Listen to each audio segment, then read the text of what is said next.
DJ R के music channel में आपका स्वागत है। आर के म्यूजिक चैनल को सब्सक्राइब करने के लिए सब्सक्राइब के लाल बटन को दबाएं और नए नए गाने को सबसे पहले सुनने के लिए घंटी को दबाएं।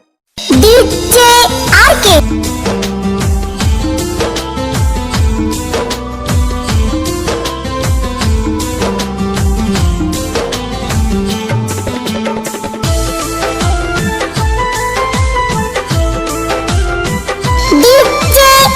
अरे ये जा, अगर तू ना मिलूं तो मर जाए।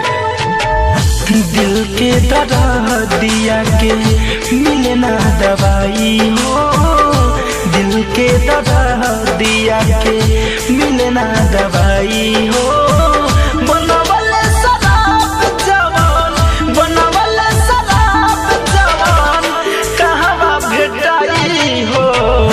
दिल के दर्द दिया के मिले ना दवाई हो, दिल के दर्द दिया के मिले ना दवाई हो, दिल के दर्द दिया।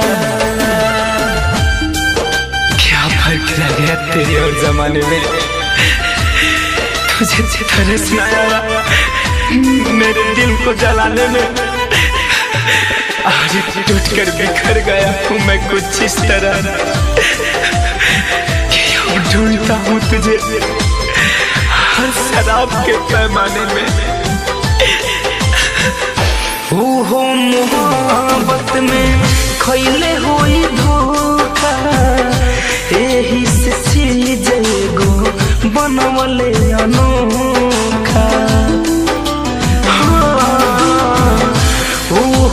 मोहब्बत में खैले होई धोखा, एही से चीज एगो बनवले अनोखा। लागल बयाग दिल में कैसे बुझाई हो, लागल बयाग दिल में कैसे बुझाई हो।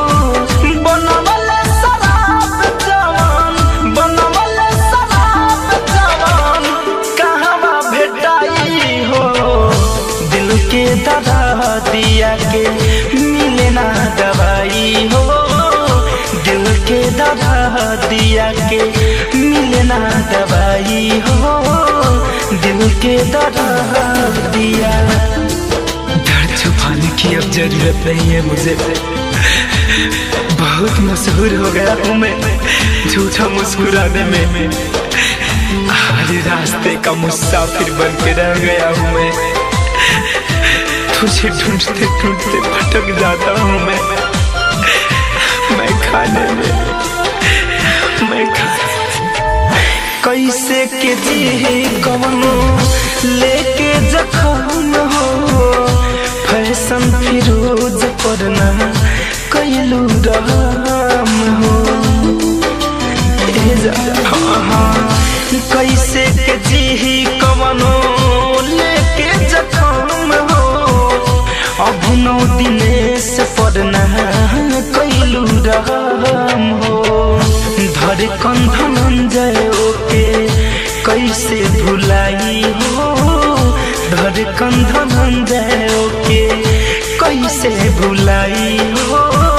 बनवले शराब जवान, बनवले शराब जवान, कहवा भेटाई हो। दिल के दर्द दिया के मिले ना दवाई हो, दिल के दर्द दिया के मिले ना दवाई हो, दिल के दर्द दिया।